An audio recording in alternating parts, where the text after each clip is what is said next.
Hello and welcome back to another episode of Beyond the To-Do List. I am your host, Eric Fisher. This is the show where we talk to the people behind the productivity.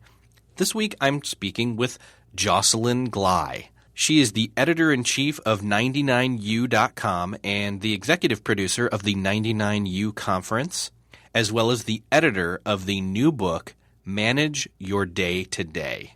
We're going to talk about what that book is, as well as how she does some of the stuff that is in the book.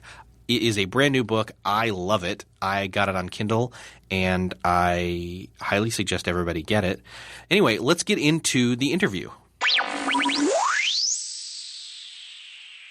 Well, this week is my great privilege to talk to Jocelyn Glei of 99u, and welcome to the show. Thanks, Eric. Glad to be here. So, for people that don't know what 99u is, what is that?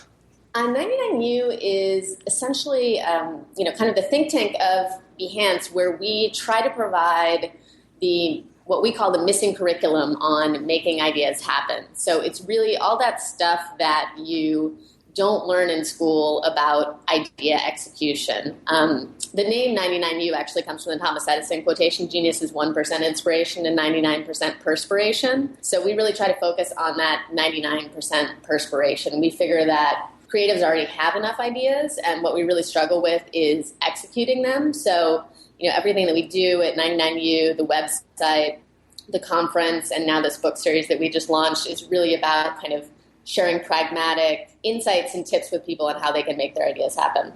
Now, I recognize the name Making Ideas Happen from the book, which is written by Scott Belsky, who is also basically, the starter of it, isn't he? Yeah, he's the founder. He's the co-founder of Behance and the original founder of 99u. There was kind of a nascent version of 99u that was actually the Behance magazine many moons ago. Okay. And then later kind of got transformed into the 99u.com website.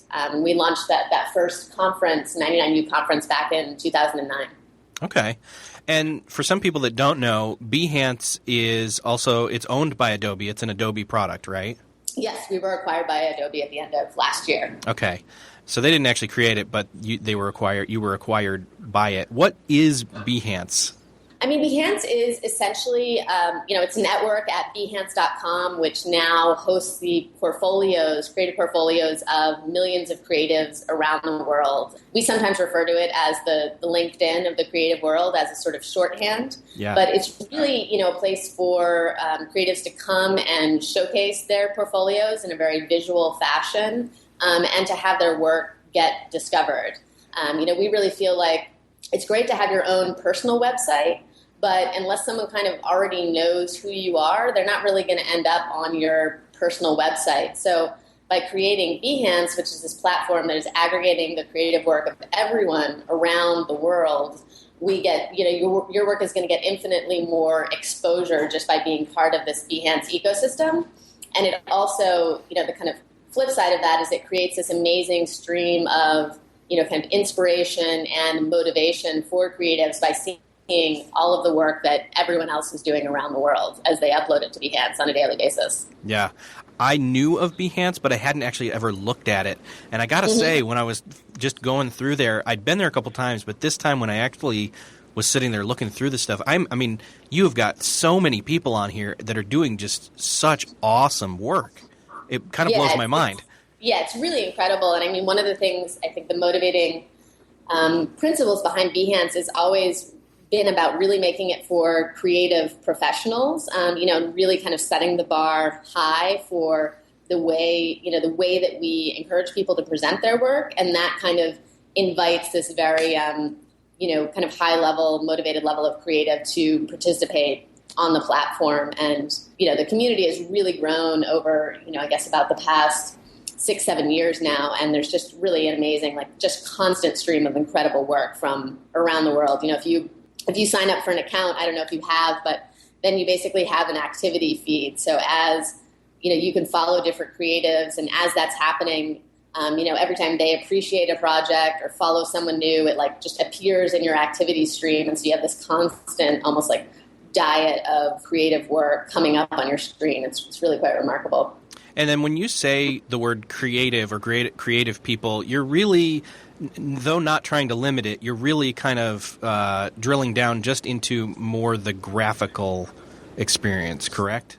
I mean, I would say that's to a degree true for Behance, because obviously the way that the platform is built, it's all about, the sort of visual display of work that sort of naturally plays very well with, photographers and filmmakers and fashion photographers and architects and, people who have very visual work, more so than, say, a writer, for instance.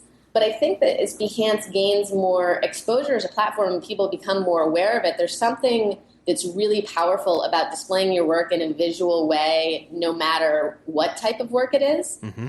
So if you think about, my work as a writer and as an editor, I have a profile on Behance, and, we, for instance, did a really beautiful project on this new book that we have out, shooting photos of the book and showing the design of the book. And I think that sort of instant visual impression is really powerful. And I think that people really like to see those tangible things. So even people who are not necessarily solely working in that visual space can still derive a lot of benefit from it. Yeah. But I would say for 99U, I would say the difference is for 99U, it's absolutely not just for explicitly creatives who are producing visual work by any means. I mean, I define creative work as any kind of work that really involves creative problem solving, which I would say is most people's jobs these days. I think that the stuff that we dig into and the stuff that we share there can really apply quite broadly to people doing all different kinds of work. Yeah, I was going to say, I'm not a photographer. I don't have any kind of illustrative talent whatsoever, but I found great benefit in going through and just looking at some of these creations that people have done on their Behance accounts. And then, what you just said is wholeheartedly true with some of the articles and the videos, and especially now the books that are coming out of 99U specifically, because you're tackling how people do work regardless of what work it is they do, how to better do that. Absolutely. And I think, some of the stuff that we get into, particularly in this new book, Manage Your Day to Day, is very much like, how do you work in this kind of new world of work that we all live in, where we're kind of constantly being distracted or constantly being interrupted or constantly dealing with information overload. But you are doing some type of creative work that really also requires you to really be able to kind of drop into the flow and get into this creative zone in order to really get something done. And, navigating that dynamic is something that we obviously address in the book, but we also talk about a lot on 99u.com. I think figuring out how to navigate that, which is something that everyone struggles with. Yeah. And if that's not enough, you've also won awards, Webby Awards, for being the best cultural blog for 2011 and 2012. So that's definitely something there as well. Yeah, no, that was absolutely amazing to do that 2 years in a row. And I think one of the things that's kind of interesting about our approach to editorial that I'm not sure if you're aware of is that it's really, we take a much more sort of quality over quantity approach. Mm-hmm. We don't publish a lot of features, and every single feature that we publish, we really try to make it what we sort of call evergreen, so that it'll be as useful today as it will be 4 years from now. So that, what we're building is this encyclopedic resource of tips on idea execution, as opposed to just trying to sort of be on top of what the current thing of the moment is. Right, yeah. I definitely have found that to be true for myself, where, a friend of mine will tweet something out and it's an article on 99U and it's, 2 years old or something like that, and it's still just as ever something, if I've not wrestled with or figured out my way through that common obstacle to doing my work, it's just as beneficial to me now as it was when it was written. Awesome. That's great to hear. That's what we're going for. And again, it's one of those things where some people, they get, there's productivity blogs where it's, linking to all these other different places. I love the fact that you guys are going for such a clean and just pared down look, as well as taking that to the editorial, which, I guess I got to credit to you because you are the editor, aren't you? Yeah, I'm the editor-in-chief. So really good style of doing that, because you're literally just doing the best of the best and trying to make it timely every single time. So, yeah, it's apparent. Yeah, thank you. Well, and I think one of the things that's interesting is that, we try to really drill down and we don't want to waste your time, right? If you're a creative and you should be executing ideas, we don't want to, try to take you down a link bait hole or direct you somewhere else. It's really it's very much like let's get you great content, let's get you some great insights, and then we'll send you on your way because we want you to be making great things happen. Yeah, exactly. So then you got the articles on 99U, which you've kind of called an online magazine, which I like that as well. You've got the 99U conference, which you just wrapped up earlier this month. Is that correct?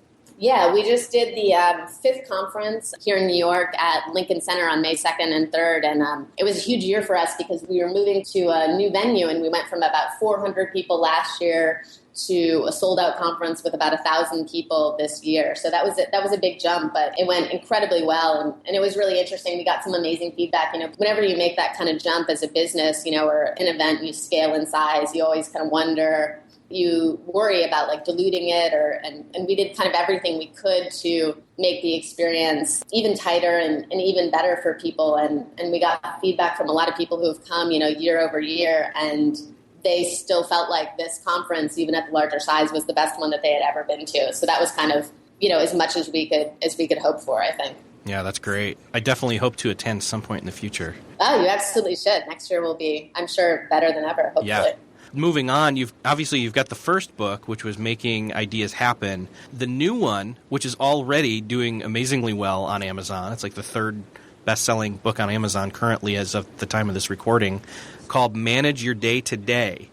What was the catalyst for this new book coming out? Well, I think we had about, 99U has been around for about 5 years now, and taking what I was talking about, this evergreen approach to content, we started to feel like we were really building something, and there was a way to share these resources beyond the website that would be really valuable for people, and to kind of present it in a new format.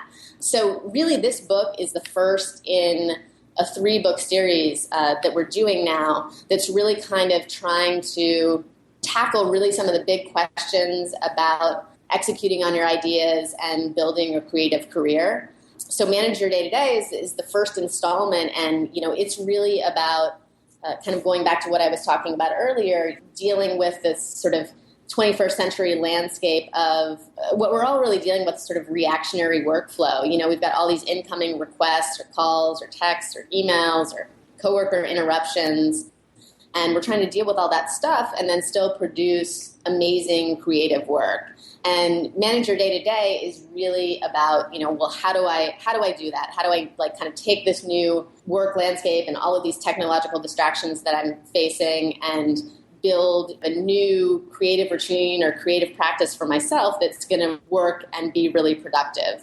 And that's the focus of the first book.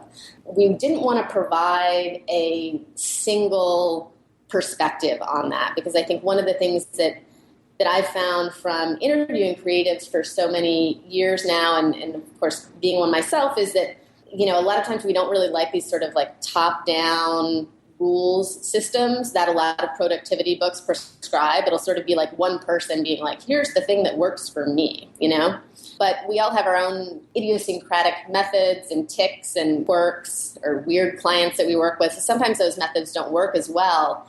So what we did instead was we wanted to say, well, let's not just have one voice here. So we went out and we recruited, 20 really just leading creative minds and researchers, and then kind of mapped out the different topics that I felt like were important to cover in this book, which is really building a daily routine, finding focus, learning how to disconnect from your technology and your tools, and then kind of sharpening your creative mind. How do you find inspiration on a daily level?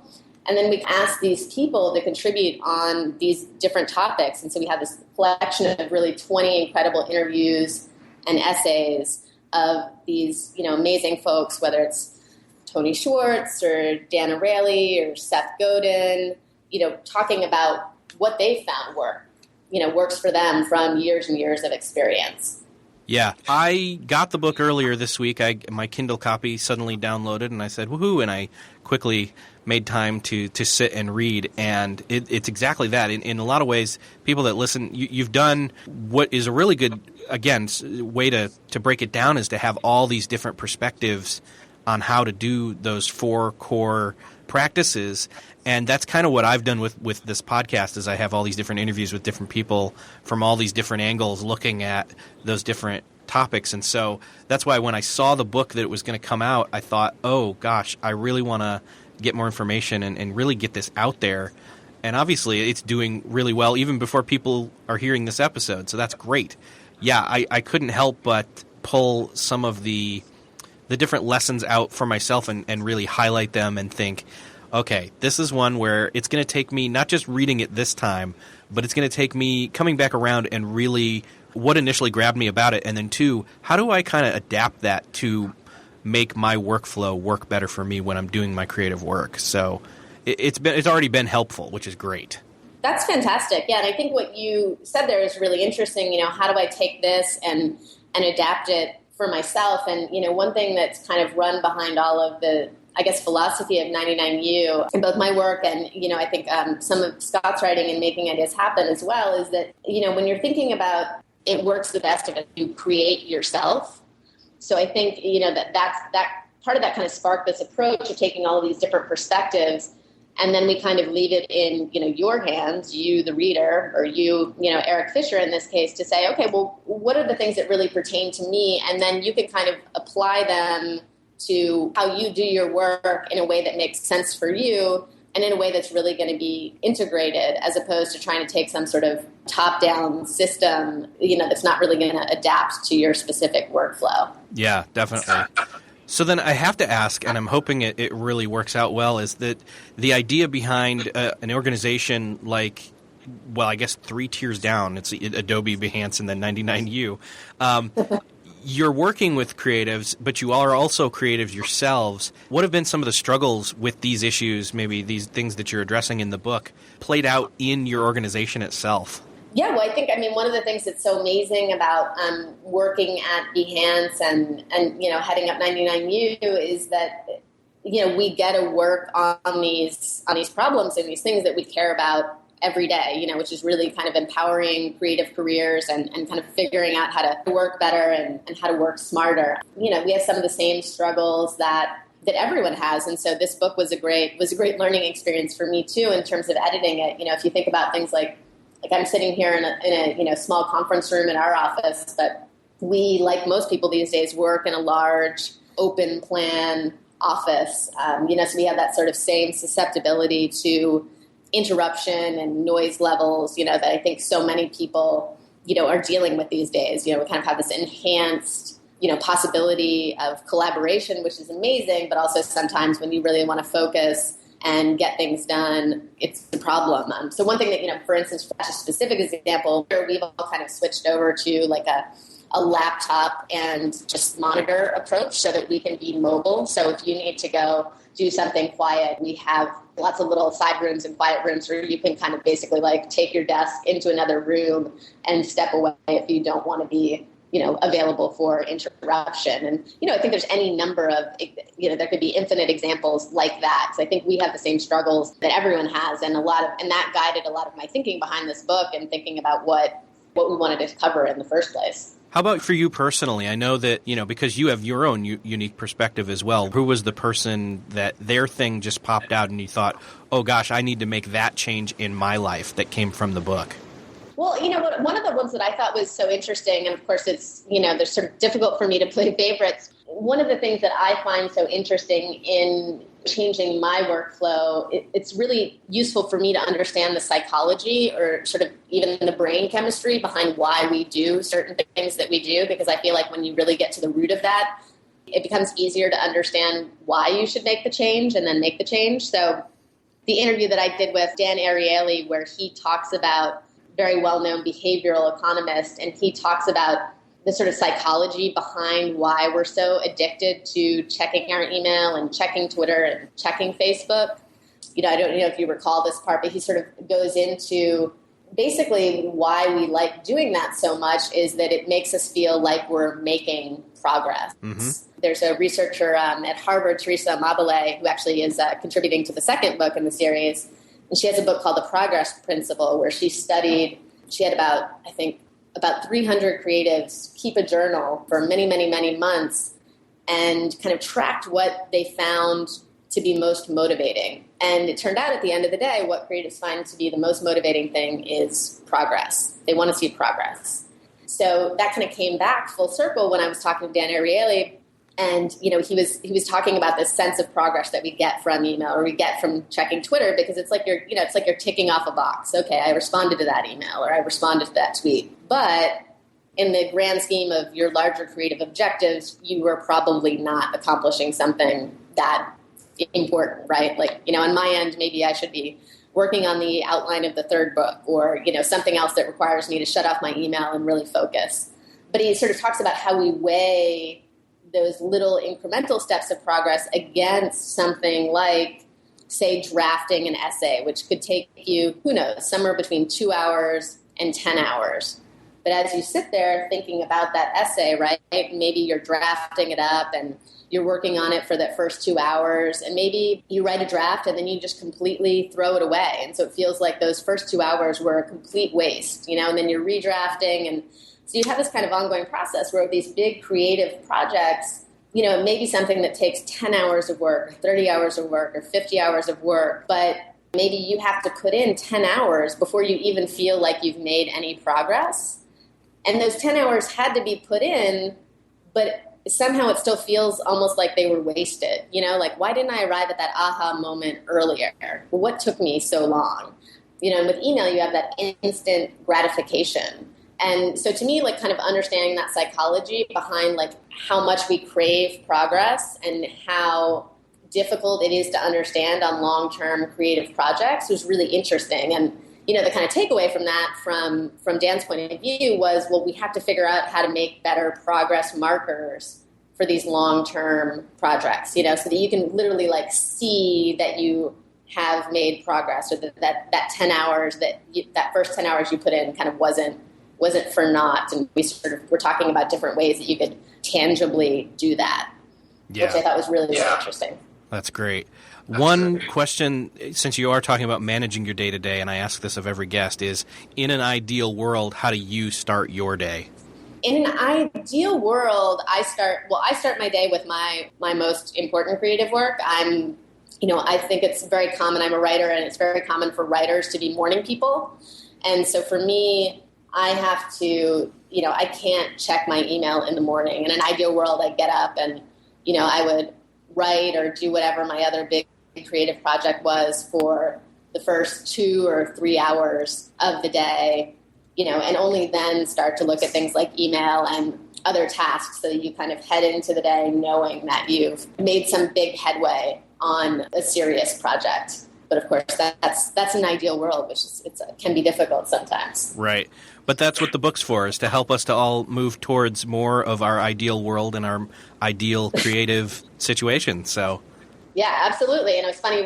Some person, I don't know if you saw this, but one of the readers had tweeted he had just finished the book, and he was like, I didn't check my email this morning. I left it off for like 2 hours, and nobody died, and everything was fine, and I got a lot more creative work done. Yeah.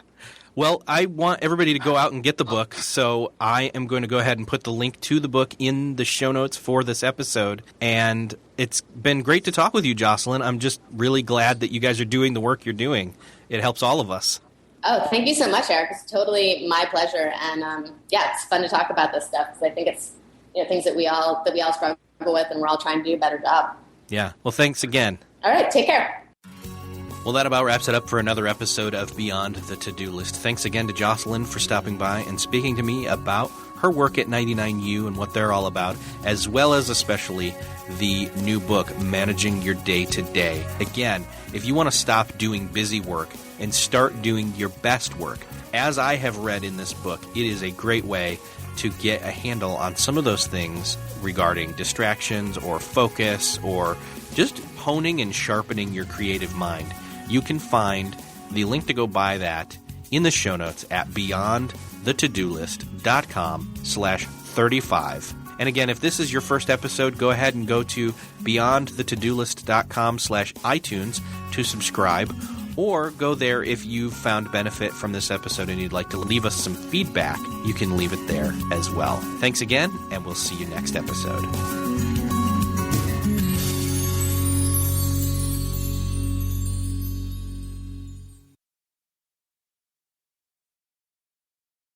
Beyond the To-Do List is a proud member of Noodle.mx Network at Noodle.mx. Find more great podcasts like How to Podcast, Clean Comedy, Once Upon a Time, Christian Worldview, and more at Noodle.mx. Think, laugh, and succeed by subscribing to our podcasts at Noodle.mx.